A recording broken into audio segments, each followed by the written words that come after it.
TDP, Janasena, BJP ఏపీలో పొత్తు పొడుపు తనకి ఆంధ్రప్రదేశ్ రాష్ట్ర భవిష్యత్తుకు సంబంధించి, తెలుగుదేశం పార్టీ భవిష్యత్తుకు సంబంధించి, జనసేన పార్టీ భవిష్యత్తుకు సంబంధించి, వైఎస్ఆర్సీపీ పార్టీ భవిష్యత్తుకు సంబంధించి ఈరోజు అమిత్ షాతో చంద్రబాబు నాయుడు గారి భేటీ, అక్కడ జరగబోతున్నటువంటి అంశాలకు సంబంధించి జరగబోతున్నటువంటి చర్చలతో ఈ వీళ్ళ భవిష్యత్తు అంతా కూడా ముడిపడి ఉన్నది. చాలామందికి ఎలా అసలు ఏంటి, వాళ్ళు వీళ్ళు కలిస్తే ఏంటి, భవిష్యత్తుకు సంబంధించి పార్టీలకి ఏం మారుతుంది, రాష్ట్రానికి ఏం జరుగుతుంది ఏంటి అని చాలామందికి సందేహం రావచ్చు. చాలామందికి ఇప్పటికే దాని మీద క్లారిటీ వచ్చేసి ఉండొచ్చు. మనం గమనించాల్సినటువంటి అంశం ఏంటంటే, ఆంధ్రప్రదేశ్ రాష్ట్ర భవిష్యత్తు అని మనం ఏదైతే చెప్తున్నామో, బీజేపీ రేపు కేంద్రంలో అధికారంలోకి వస్తుంది అనేటువంటి ఒక సానుకూలమైనటువంటి ఒక అభిప్రాయం ప్రజానీకంలో వచ్చేసింది. ఇటీవల కాలంలో చోటు చేసుకున్నటువంటి రామ మందిర్ ఇష్యూ కావచ్చు, అనేక ఇష్యూస్లో రాష్ట్రాల్లో వాళ్ళు విజయం సాధించినటువంటి వాటితో వాళ్ళు రాబోతున్నారు అనేటువంటి ఒక ఇండికేషన్ వచ్చింది. మరి బీజేపీ రేపు కేంద్రంలో అధికారంలో ఉన్నప్పుడు ఆంధ్రప్రదేశ్ రాష్ట్రానికి రావాల్సినటువంటి ఏమైనా హామీల విషయంలో కావచ్చు, రాజధాని కావచ్చు, పోలవరం కావచ్చు, ప్యాకేజీలు కావచ్చు, లేదా అప్పులు కావచ్చు, లేకపోతే ఇతర ఇండస్ట్రీస్ కావచ్చు, ఎంప్లాయ్మెంట్స్ కావచ్చు, రైల్వే జోన్ కావచ్చు, విశాఖ ఉక్కు కావచ్చు, ఏదైనా కావచ్చు, ప్రత్యేక హోదా కావచ్చు, ఏమైనా కావచ్చు, ఇవన్నీ కూడా వారి చేతిలో ఉంటాయి. కాబట్టి వారి దగ్గర నుంచి వారికి ఆంధ్రప్రదేశ్ రాష్ట్రానికి గనక ఒక సానుకూలమైనటువంటి సయోధ్య ఉన్నప్పుడు మాత్రమే అవన్నీ వస్తే, అప్పుడు రాష్ట్ర ప్రజానీకానికి, రాష్ట్ర భవిష్యత్తుకు సంబంధించి, రాష్ట్రంలో ఉన్న ప్రజల ఎంప్లాయ్మెంట్కి సంబంధించినటువంటి అంశాలకు సంబంధించి కొంత పాజిటివ్గా అభివృద్ధి చెందేటువంటి అవకాశం ఏర్పడుతుంది. ఇది నెంబర్ 1 ఆంధ్రప్రదేశ్ రాష్ట్రానికి సంబంధించి. ఇక తెలుగుదేశం పార్టీకి సంబంధించినటువంటి ఏంటి, తెలుగుదేశం పార్టీకి ఏంటి ప్లస్ ఏంటి మైనస్ ఏంటి? తెలుగుదేశం పార్టీకి 2014లో కలిసినప్పుడు అధికారంలోకి వచ్చారు, 2019లో కలవనప్పుడు ఓడిపోయారు.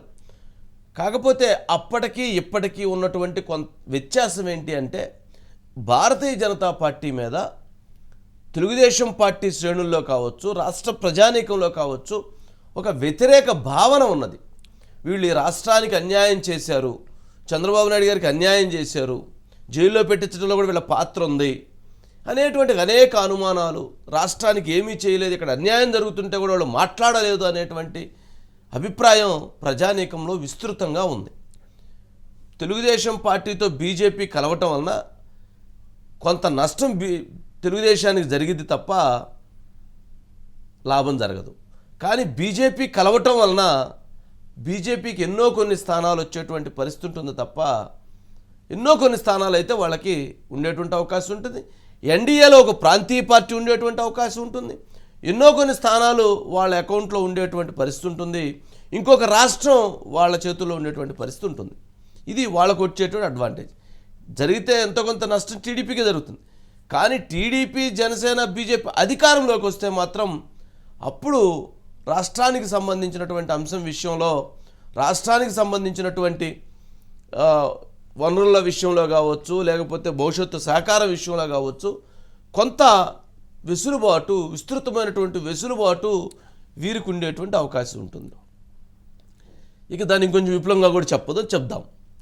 జనసేన పార్టీకి సంబంధించి, జనసేన ఎన్డీఏలో ఉంది, బీజేపీతో జనసేన ఎలయన్స్లో ఉందని పదే పదే నాయకత్వం చెప్తూ వస్తున్నారు.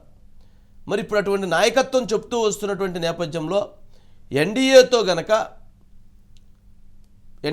వీళ్ళతో కలిస్తే జనసేనకి భవిష్యత్తులో బీజేపీ, టీడీపీ, జనసేన కాంబినేషన్లో జనసేన విస్తృతంగా ఎదిగేదానికి, విస్తృతంగా అభివృద్ధి చెందేదానికి, పార్టీ ఇతర రాష్ట్రాల్లో కూడా కొంత పవన్ కళ్యాణ్ గారి శక్తిని ఉపయోగించుకునేదానికి వారికి అది బలం చేకూరుతుంది. బీజేపీ కలిసి వెళ్ళటం వలన జనసేన గారి, పవన్ కళ్యాణ్ గారికి అది ఒక ప్లస్సే అవుతుంది. బీజేపీ కూడా పవన్ కళ్యాణ్ గారిని వినియోగించుకోవడం కోసం అది వాళ్ళకి ఎంతో కొంత ప్లస్సే అవుతుంది. వీళ్ళ అంశం అంటే ఈ ఈక్వేషన్స్లో సరే వైఎస్ఆర్సీపీకి వచ్చేటువంటి నష్టం ఏంటి, లాభం ఏంటి? వైఎస్ఆర్సీపీ పార్టీకి టీడీపీ, జనసేన, బీజేపీ కలిసి పోటీ చేస్తే ఓటు గనక ట్రాన్స్ఫర్ కాకపోతే, ఓటు గనక స్ప్లిట్ అయితే గనక అది వైఎస్ఆర్సీపీ పార్టీకి ప్లస్ అయితే అది వైఎస్ఆర్సీపీ పార్టీ కలిసి వచ్చేటువంటి అంశం అవుతుంది. అంటే ప్రభుత్వానికి, వాళ్ళ పార్టీకి అది కలిసి వస్తుంది. అదే గనక వాళ్ళ ముగ్గురిది గనక వాళ్ళ ముగ్గురు కలయిక గనక విన్నింగ్ కొడితే మాత్రం అది వైఎస్ఆర్సీపీ పార్టీకి, జగన్మోహన్ రెడ్డి గారికి అత్యంత ప్రమాదకరమైనటువంటి అంశంగా మారేటువంటి ప్రమాదం ఉంది. ఎందుకు ఏంటి వీళ్ళు ముగ్గురు వస్తే వీళ్ళు రాకపోతే ఏంటి? ఖచ్చితంగా భవిష్యత్తులో అంటే గతంలో 2014 నుంచి 19 వరకు ఏదైతే చంద్రబాబు నాయుడు గారు లేదా పవన్ కళ్యాణ్ గారు బీజేపీ అనుసరించినటువంటి ఆ వైఖరిని విడనాడి ఏదైతే జగన్మోహన్ రెడ్డి గారి మీద అంటే చంద్రబాబు నాయుడు గారిని జైల్లో పెట్టించారు, లేదా అనేక మంది మీద కేసులు పెట్టారు, ఇవన్నీ వైఎస్ వివేక హత్య కేసు ఇన్ని ఉన్నాయి. ఇప్పుడు ఆ సిబిఐ ఎంక్వైరీలో వైఎస్ వివేక హత్య కేసు ఫస్ట్ దాన్ని కొలిక్కి తీసుకొస్తారు. దాంట్లో సూత్రధారులు, పాత్రధారులని ముందు కస్టడీలో తీసుకునేటువంటి పరిస్థితి ఉంటుంది. నెంబర్ 2, ఎవరైతే జగన్మోహన్ రెడ్డి గారు గత 4.5 సంవత్సరాలకు పైగా 5 సంవత్సరాలకు పైగా కోర్టుకు అటెండ్ కాకుండా ఆయన వాయిదాలకు కూడా వెళ్లకుండా కేసును కొనసాగిస్తూ ఉన్నారు. 9 సంవత్సరాలుగా ఆయన బెయిల్ మీద ఉన్నారు. ఆ కేసులన్నిటినీ కూడా ఒక్కసారిగా యాక్షన్లోకి వచ్చేటువంటి పరిస్థితి ఉంటుంది. అంటే ఈసారి రాజకీయాలు చూసి చూడనట్లుగా పోయేటువంటి పరిస్థితి ఉండదు. అది ఏదైనా సరే ఫైట్ లాగానే ఉంటుంది. మరి ఆ ఫైట్లో అది వైఎస్ఆర్సీపీ పార్టీకి గనక వీళ్ళ ముగ్గురు కలిసిన తర్వాత వారికి ప్లస్సే, వారి అధికారంలోకి వస్తే ఓకే. వారు గనక అధికారంలోకి రాకపోతే మాత్రం ఆ పార్టీని కానీ ఆ పార్టీ అధినాయకుడికి కానీ తీవ్రమైనటువంటి రాజకీయపరమైనటువంటి సంక్షోభం ఏర్పడేటువంటి ప్రమాదం ఉంటుంది. ఆయనకి కూడా ఆ కేసుల విషయంలో కొంత ఇబ్బందికరమైనటువంటి పరిస్థితి వచ్చేటువంటి పరిస్థితులు కూడా ఉంటాయి. ఇది ఇక ఈ ఈక్వేషన్లో అంటే ప్లస్ ఆర్ మైనస్. సరే, అంటే రాష్ట్ర భవిష్యత్తుకి, పార్టీల భవిష్యత్తుకి ఈ సమావేశం అత్యంత కీలకమైనది అని అన్నాను అని అంటే అందుకు అన్నాను. Right, number 1. నెంబర్ 2, ఇప్పుడు జరుగుతున్నటువంటి సమావేశంలో నడ్డా గారింటి దగ్గర, భారతీయ జనతా పార్టీ జాతీయ అధ్యక్షుడు నడ్డా గారింటి దగ్గర అమిత్ షా గారు, నడ్డా గారు, అదేవిధంగా చంద్రబాబు నాయుడు గారు వీళ్ళ ముగ్గురే భేటీ కాబోతున్నారు. నడ్డా గారి దగ్గర నుంచి చంద్రబాబు నాయుడు గారికి ఫోన్ రావటం, ఇట్లా సమావేశం అవుదామని చెప్పటం, మోదీ గారి దగ్గర నుంచి అమిత్ షాకి ఇన్స్ట్రక్షన్స్ రావటం, మోదీ గారు అమిత్ షా గారికి చెప్పిన తర్వాత అమిత్ షా గారు నడ్డా గారికి చెప్పి ఇన్ఫామ్ చేసి మీటింగ్ ఏర్పాటు చేయమంటాం. ఇప్పుడు ఆ మీటింగ్ ఇప్పుడు జరుగుతుంది. ఇది జరిగింది. మోదీ గారికి చెప్పకుండా ఈ మీటింగ్ జరగట్లా.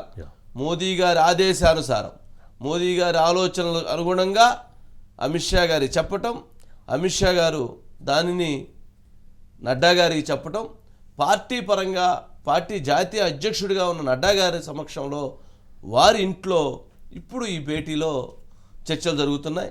ఈ చర్చల సారాంశంలో కొన్ని కీలకమైనటువంటి అంశాలు ఉన్నాయి.